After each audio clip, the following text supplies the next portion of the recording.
Okay, forget the Hell episode. Forget demons. Forget Thrag. Forget the entire Viltrumite war that this season has been building towards since episode 1. The thing that actually made half the fandom stop their television, grab their phone, and start frantically Googling mid-episode was William opening his mouth. One line. That's all it took. One line, and thousands of people collectively went, "Wait, who is that?" And here we are. So let's talk about it. What changed, why it happened, and why it hit people so much harder than it probably should have. No drama, no sides, just the facts, the fan reactions, the industry reality, and the one quote that makes this whole conversation a lot more interesting than it looks on the surface. Let's go. Before anything else, you are not imagining it. You did not forget what William sounded like. Your headphones did not change settings. The voice is genuinely different. Andrew Rannells voiced William Clockwell from Season 1 through Season 3. Every episode, every scene, 3 full seasons of a distinct performance that became inseparable from the character. Then Season 4, Episode 4 drops, titled Herm. William shows up around the 46-minute mark for the final scenes, interacting with Adam Eve as she tells him about her pregnancy, and the voice is noticeably, immediately, unmistakably different.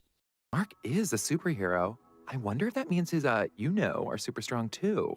The role has been recast. Brandon Scott Jones is now voicing William. You may know him as Isaac from the CBS sitcom Ghosts, or John Wheaton from The Good Place. Great actor, funny guy, not Andrew Rannells. And in animation, that gap matters in a way that is genuinely hard to explain until you experience it, which roughly several thousand people experienced simultaneously at the 46-minute mark of episode 4 and immediately started typing. The internet did what the internet does. Within hours of episode 4 dropping, Reddit threads lit up. Twitter exploded. Discord servers were having emergency meetings. Here are the actual reactions, because they are genuinely worth reading. One person wrote, "He's not dead, but man does he suffer a worse fate. Ruthless." Another said, "The second he spoke, I was so confused. Why does he sound so stereotypical now?" They really couldn't have gotten someone who could replicate Andrew Rannells' voice? Someone else wrote, "Bro, I literally came looking for answers mid-episode because who is this guy?" And my personal favorite,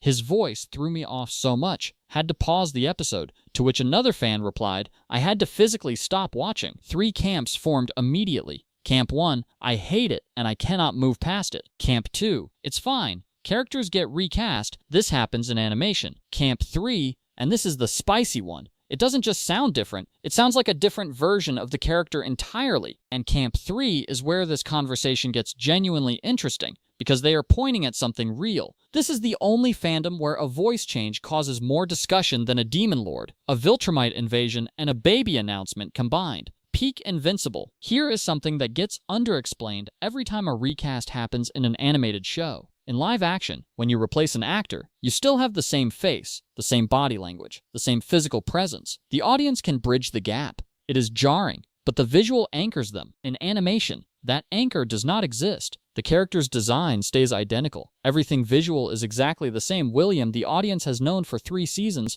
but the voice, the rhythm, the warmth, the specific comedic timing, that was not just how William sounded. That was William's personality made audible. When that shifts, your brain registers it as a personality change, not a casting change. You are not just hearing a new actor, you are hearing what feels like a new character wearing the old character's face. Brandon Scott Jones is not doing a bad job. That is not the point. The point is that Andrew Rannells had given William a very specific energy, sharp, enthusiastic, nerdy, warm, and that energy was 3 seasons deep in the audience's muscle memory. The moment the frequency changes, even slightly, your brain stops processing the story and starts auditing the production. And that is the worst possible thing to happen in what was otherwise one of the most emotionally significant scenes of the season. If you remember one thing, it's not just a new voice, it's a new personality signal. And audiences feel that before they can intellectually process it. Nobody wants to hear this, but the most likely explanation is the most boring one: scheduling. Here is the context. Kirkman confirmed that Season 4 went into production immediately after Season 3 wrapped. No gap, no breathing room, straight into recording. Andrew Rannells, meanwhile, was not sitting idle. He was on Broadway performing an all-in comedy about love at the Hudson Theater. He appeared in the Netflix series Too Much and Another Simple Favor. He returned to Big Mouth to voice Matthew in the show's final season. He filmed the movie Miss You, Love You. He was booked for a Hulu pilot called Stay Tuned. The man was,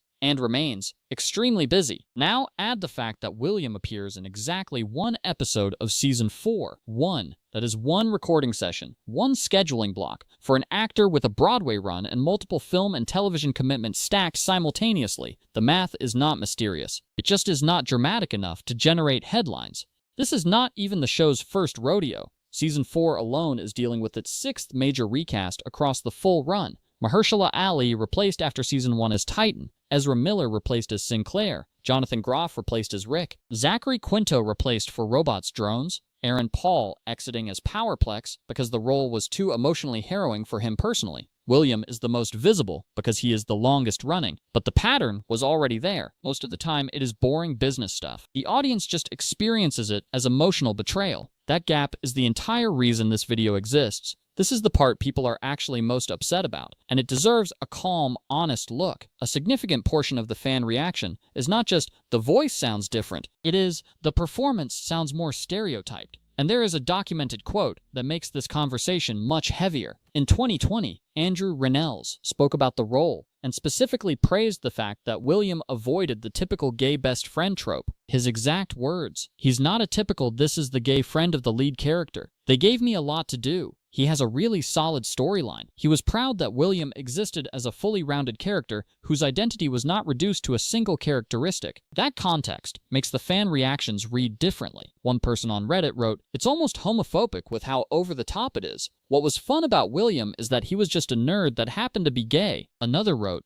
"Rannells performed it in a way that felt more believable and less offensive." A third said, "Why's he sound so stereotypical now?" To be clear, Brandon Scott Jones is a real actor doing his job with what he was given in terms of direction. The criticism is not really aimed at him. It is aimed at the creative direction of the performance, and that is a meaningful distinction worth holding on to. You can feel that a performance reads differently than what came before without it being a personal attack on the actor delivering it. Both things can be true. Honestly, less than the reaction suggests, more than the dismissive crowd will admit. William appears in one episode. His scenes are important emotionally. He is there for one of the season's most significant character moments, but his screen time is limited. The recast is not going to derail the season or compromise the major arcs. Thrag is still Thrag. The Viltrumite War is still the Viltrumite War. The show has too much structural momentum for one supporting character's voice change to meaningfully alter the trajectory. But the immersion problem is real. Animation lives and dies on consistency. Comedy timing, emotional beats, the rhythm of a specific character's speech, these things are not interchangeable between performers. In a scene where the emotional stakes are already high, any distraction that pulls the viewer out of the moment costs the scene some of its power. That cost is not catastrophic. It is just unnecessary. And it hits harder because William shows up so rarely that his appearances carry weight. His scenes are supposed to land. This one landed, and then immediately had half the audience mentally elsewhere processing a casting decision. When the voice changes, your brain stops watching the story and starts auditing the production.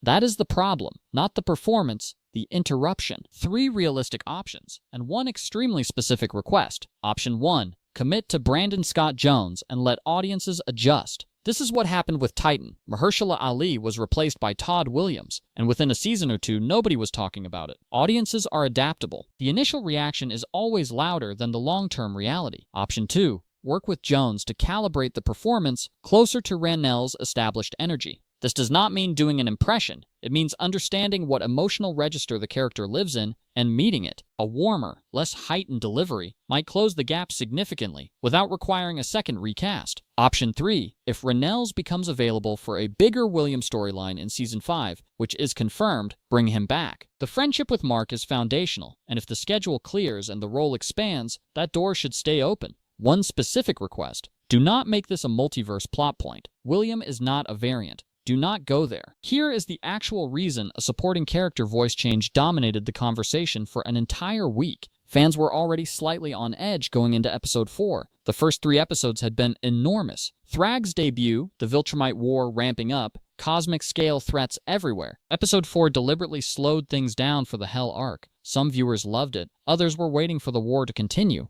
The energy of the episode was already polarizing before William appeared. When the recast hit at the 46-minute mark, it became a symbol. Not just they changed a voice. It became, Are they cutting corners? Is the budget being stretched? Is the show losing something? Even though none of those questions are definitively answered by one recast, the anxiety was already present, and William gave it something concrete to attach to. That is how these things work. The specific complaint is rarely only about the specific thing. The fandom loves this show. That love makes every imperfection feel larger than it is. A voice change in a show you care about does not just feel like a casting decision. It feels like a small betrayal of the version of the show you have been carrying in your head for 3 seasons. And the betrayal of something you love, however small, always lands harder than it logically should. So, recast happened. Scheduling is the most likely reason. No official explanation from Amazon or Kirkman. Brandon Scott Jones is the new William, and he is in 1 episode this season. The fan reaction split into 3 camps, and the stereotype debate adds a layer that deserves to be taken seriously rather than dismissed. Voice recast. Acceptable or not? Yes or no? And while you are down there, which is actually worse, a recast, or writing William out of the show entirely, first hour replies guaranteed, you already know what to do.